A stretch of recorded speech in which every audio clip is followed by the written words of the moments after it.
Hello, everybody. This is Jasmine with Bending Reality Magazine. I am here with Kai Storm. She is an author of a wonderful book, That One Voice.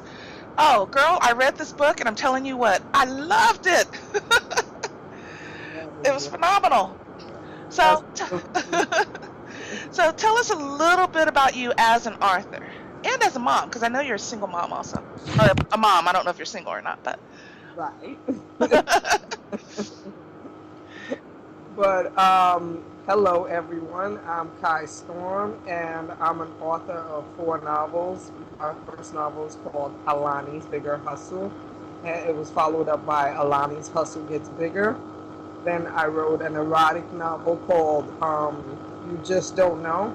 And my latest, That One Voice, just came out in October of 2015. And it's been a great journey being an author since, um, I've always been writing since I was young, but I didn't get published until 2011. And since then, I've done my best to promote my books everywhere I go and anywhere I can because that alone, even if one person reads one of my novels, it's a success story to me. So I definitely do my best to promote my novels and let everybody know. And anybody that likes what I write, I appreciate them big time because they could easily say, it's crap. And they don't, so it's good. because they aren't. At least not the one I read. Right. It's on my to reread list. I'm telling you, it was that good. I was very very pleased with your review. I mean, really pleased with your review. So I'm very glad that you love it. Yeah, I'm actually looking forward to reading another one of your novels. So definitely. Well, I have three more, so feel free. All right. So tell us how you find time to write, because I know you're a mom, and being a mom, I know how much energy and effort that takes. How do you find time to write, and the energy and the focus and all of the Well, above? the wonderful thing about I have three children. The Wow. wonderful Okay. thing of having them is that they're spaced out. My oldest is 18. My middle child is she'll be 7 next month, and my baby she'll be a year in April. So for the most part, everybody's spaced out, and one can help with the other. Right. Yeah. So definitely that works out that way. And also, I make time. I make time whenever I can because when I get an idea, it pops up in my head like a movie. So when I'm writing it down, it's like I'm writing what I'm seeing in my head. So it's really easy for the ideas to just flow like a screen because in my head that's how I see them. I see from one scene to the next. So I'm writing it as I see it. Okay. So, so I find time. My daytime gig is in insurance. So, there's times to write there. And the wonderful thing about technology, we have smartphones that have notepads and emails and so Right. Yeah. is however it is I can that I can get an idea down. I do my best to get an idea down because as you know, you're a busy person running around. You're liable to forget. So it's so as quickly as I can write it down and start the flow. I is the best thing. That is the best way I usually get my writing done. All right. Great. So that kind of covers the next question, which is tell us how you got the idea for that one voice.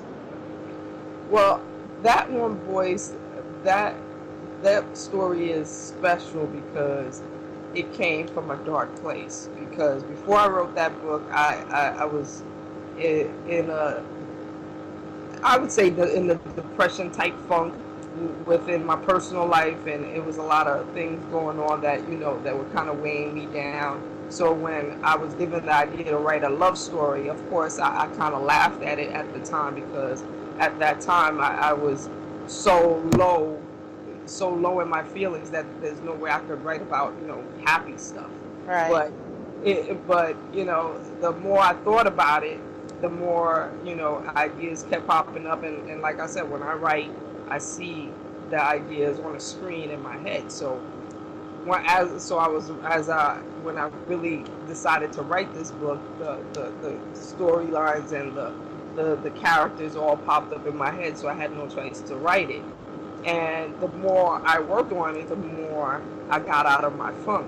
So it really It was therapeutic. it was a wonderful thing to come along at that time to revive my creativity, because I really was about to let my creativity die, and that one voice kind of brought it back up. Well, girl, I'm telling you, I'm glad you didn't let it die. I'm glad you went ahead and wrote it. so, so I'm sorry. That's the kind of reaction I want from everyone. So tell us who your inspiration in life and in writing is at this point in life. My inspiration is just, every time I see someone hit me up on social media about, they read something I wrote and they liked it, or reviews, and whether good, bad, or indifferent, all of that inspires me to keep going. Right. Plus, I have all my kids. Well, my kids are all girls, so one of the main things I pride myself in writing about is strong women. Women that don't really take crap from people. So I want to instill that kind of thing in my children as well. So I definitely, you can't push the idea if you don't live it yourself. So I push the idea for myself and for them and for anybody around me, because even though I know I'm still a little peon on the totem pole, I do know that I'm being watched. People that are in the same level as me, or lower level of me, are watching, and Right.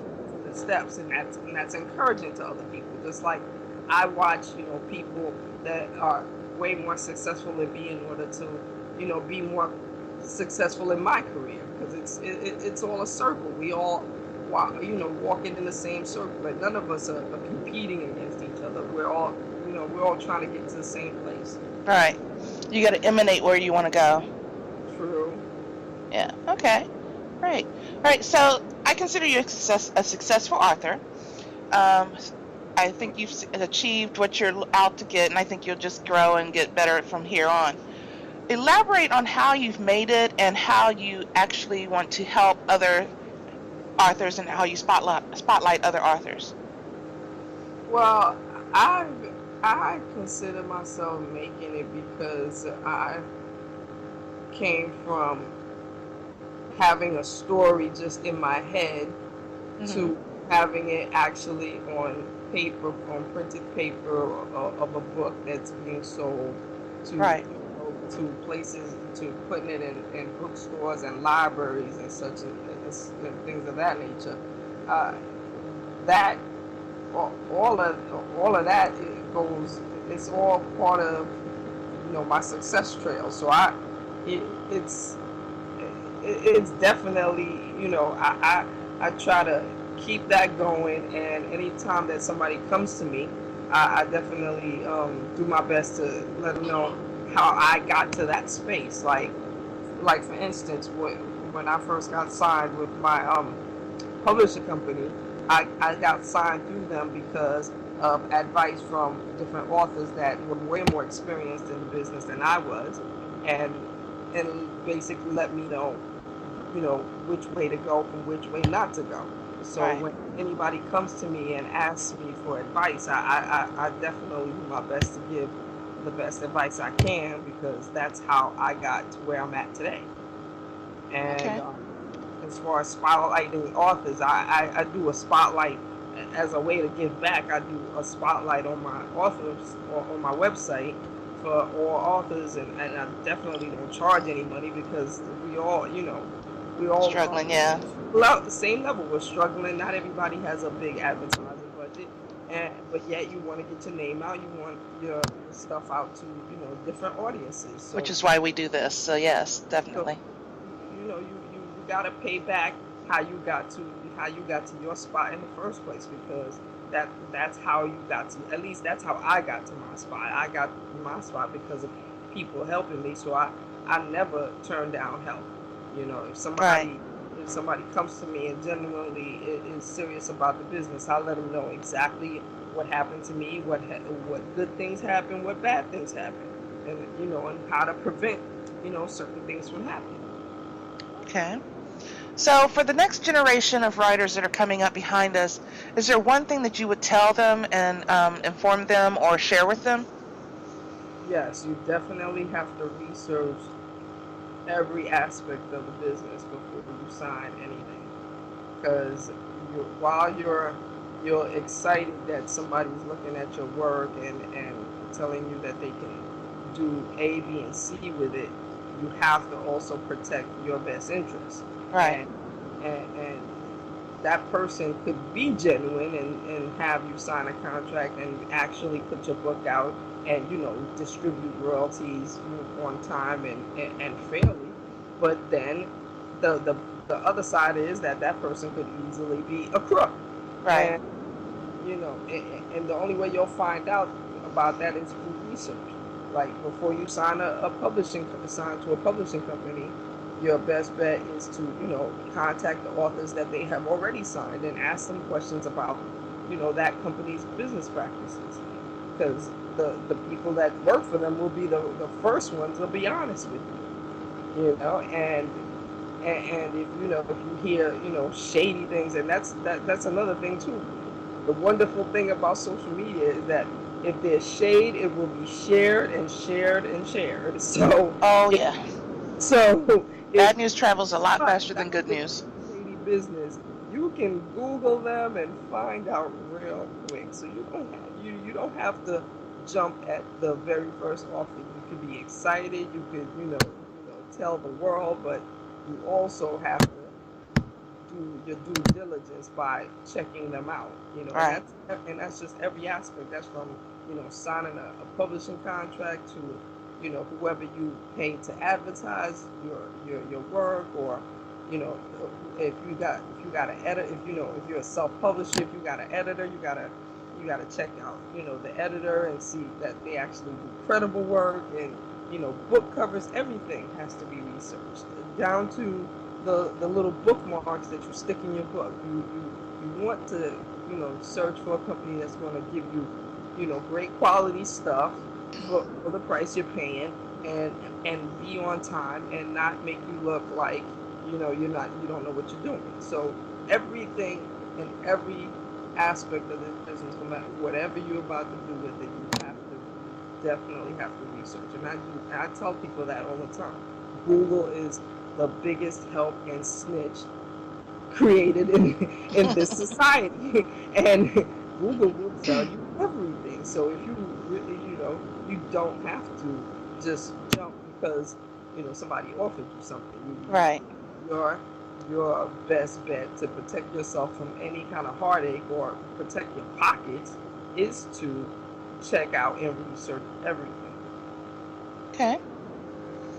All right. So, tell our readers what you're currently working on.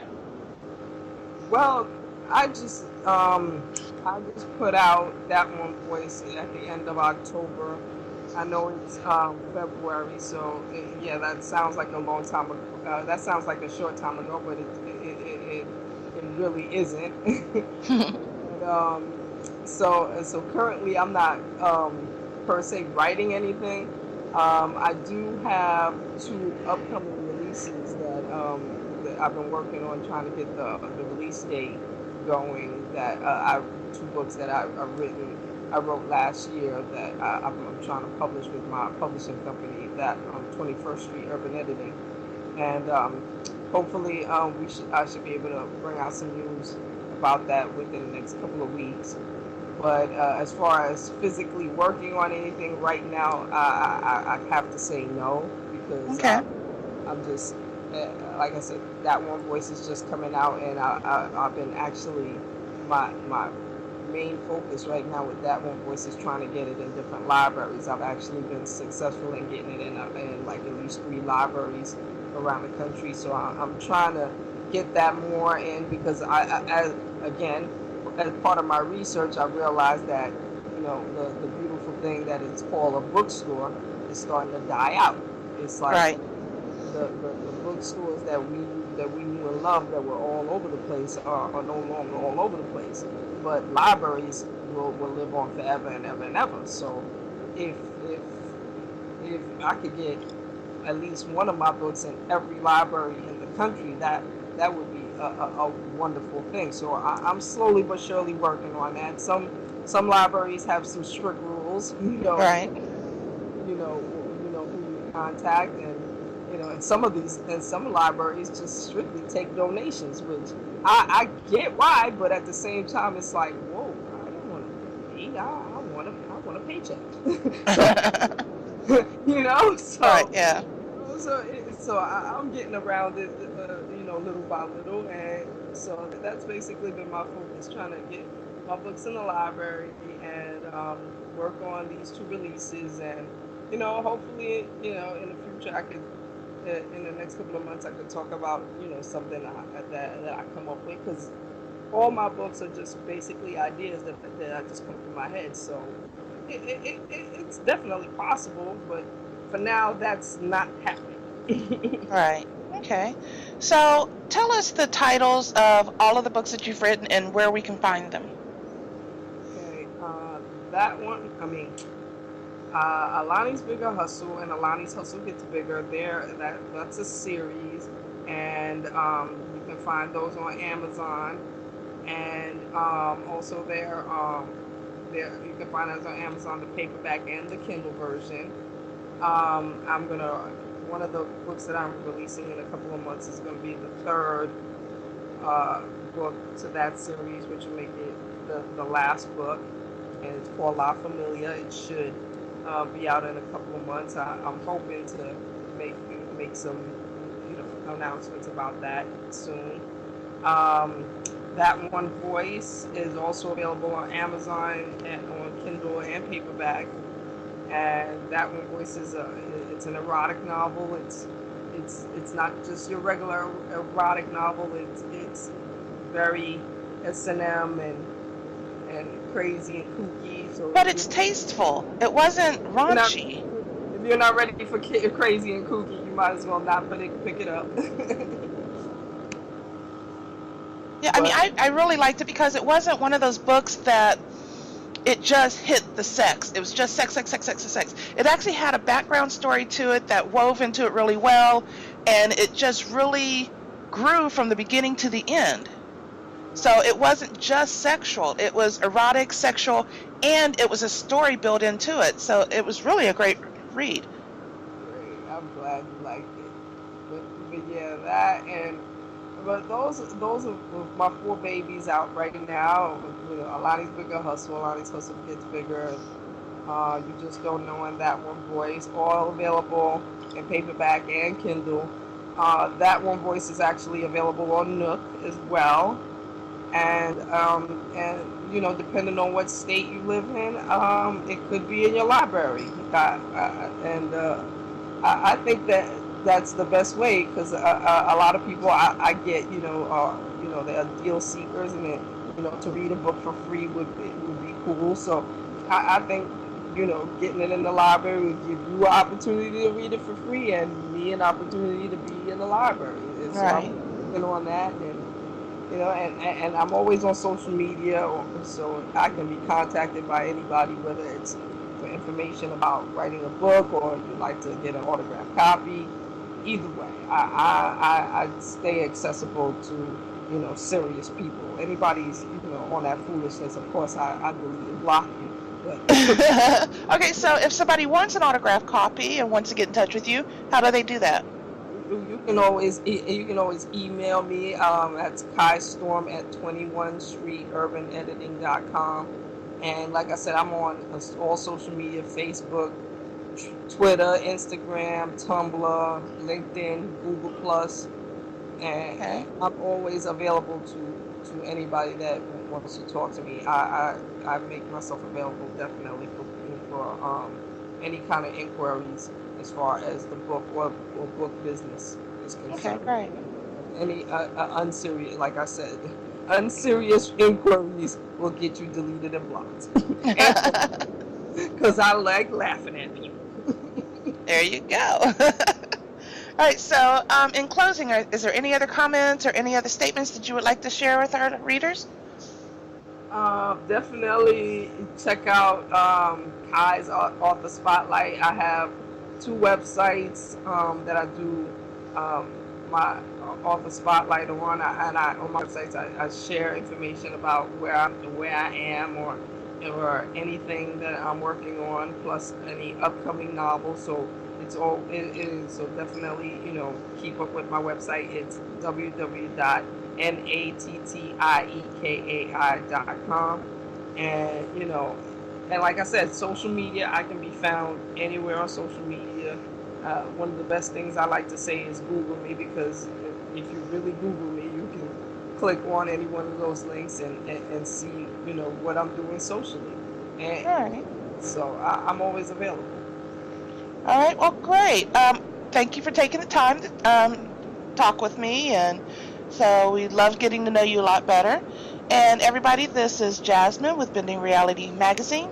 You can reach us at www.bendingrealitymag.com, and make sure you check out our YouTube channel for other interviews with some interesting artists. And we're a wrap.